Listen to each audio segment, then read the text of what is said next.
La sección anterior cerramos comparando el movimiento, bueno, las ecuaciones del movimiento lineal con las ecuaciones del movimiento angular o movimiento circular. Vamos a seguir con esta idea en esta sección para ver cómo rayos, aparte de compararlos, ¿verdad? Que se vea matemáticamente igual, cómo puedo relacionar esas variables entre sí. Entonces, el objeto que vamos a tener en mente es esa figura ahí deforme, y de esa figura deforme lo que voy a seguir es simplemente un puntito. Voy a ver cómo el punto P gira alrededor del punto O, ¿verdad? ¿Qué es lo que yo tengo? Bueno, pueden imaginarse uno de estos juguetes, ¿cómo es que se llama? Un spinner, creo que es, en donde usted agarra el centro del spinner y le da vuelta al resto del objeto, ¿cierto? Entonces eso es lo que está pasando aquí. Yo agarro el punto O y le doy vuelta al resto del objeto, como si fuera un spinner, alrededor del punto O. ¿Okay? Si no saben qué es un spinner, me avisan y vemos qué hay que hacer al respecto. No sé si lo conocen de otra forma. La cuestión es que yo agarro esto, ¿verdad? Pueden imaginárselo como una piedrita, lo agarro ese punto, el punto O, y gira el resto del objeto, el resto de la piedra gira alrededor. Okay, eso es lo que tengo. Ahora sí.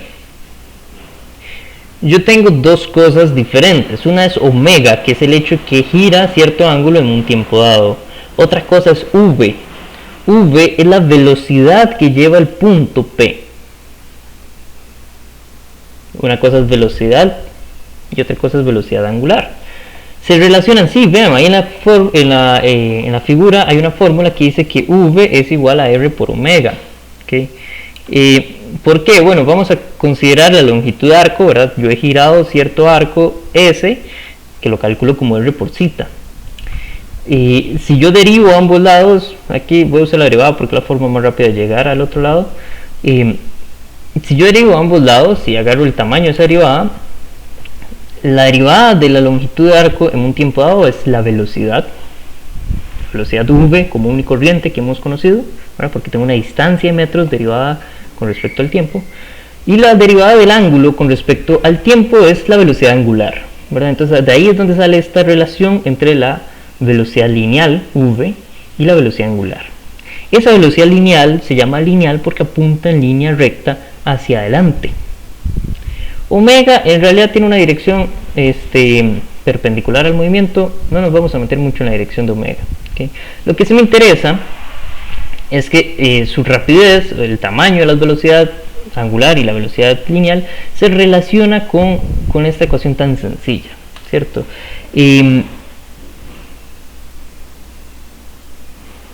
Ok. Ahora, siguiendo con el análisis de esta figura que gira, ¿qué pasa si le agrego aceleración? ¿Okay?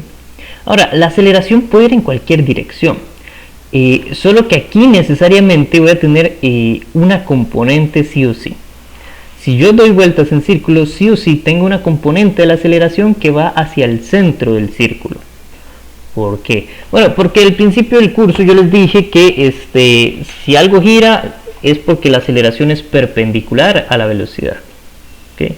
¿Por qué? Bueno, porque la aceleración perpendicular a la velocidad lo que me marca es cómo cambia su dirección, ¿verdad? La velocidad es una flecha recta que siempre apunta de manera tangencial al círculo.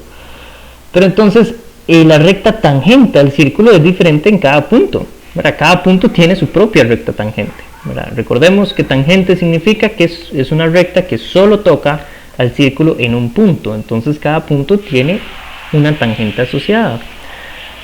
Y eso quiere decir que la dirección de la velocidad en todo momento está cambiando, de la velocidad lineal, ¿verdad? La velocidad lineal siempre cambia de dirección porque siempre apunta en la dirección tangente.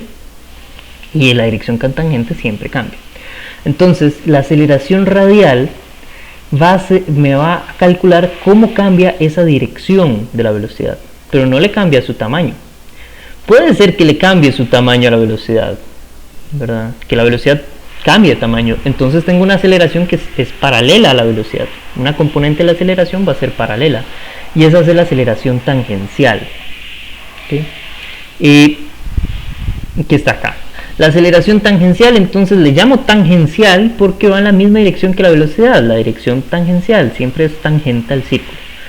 Es la derivada de la velocidad con respecto al tiempo, ¿verdad? Como lo vimos al inicio del curso, porque esta aceleración me cambia el tamaño de la velocidad.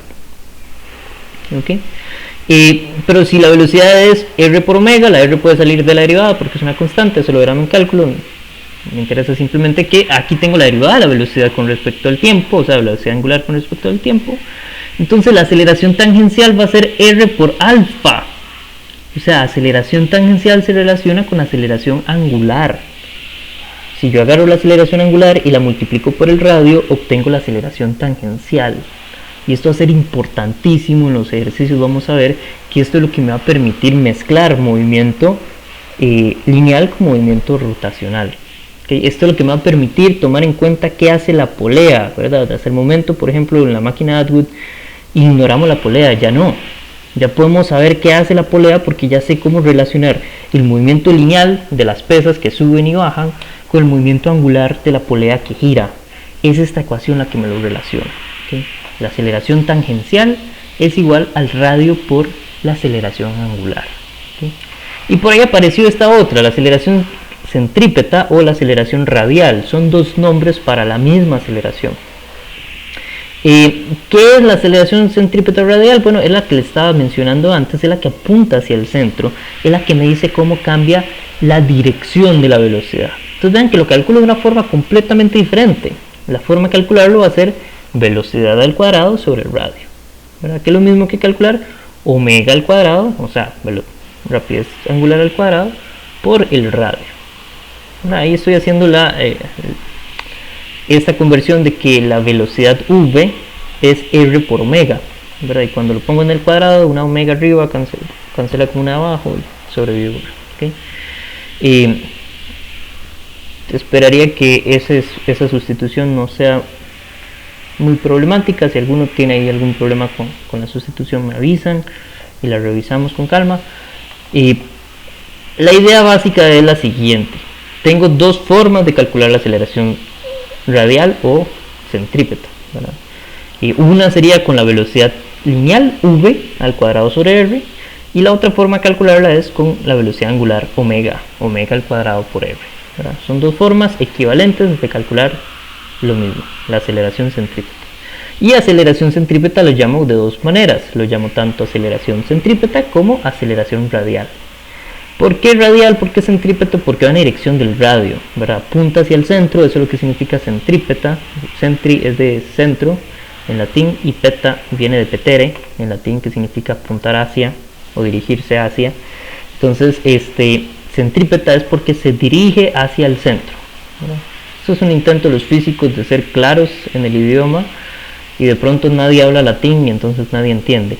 Pero bueno, centrípeta significa eso, se dirige hacia el centro. De hecho pueden verlo en la imagen, rad, ¿verdad? La aceleración radial apunta directamente hacia el punto O, hacia el centro del círculo.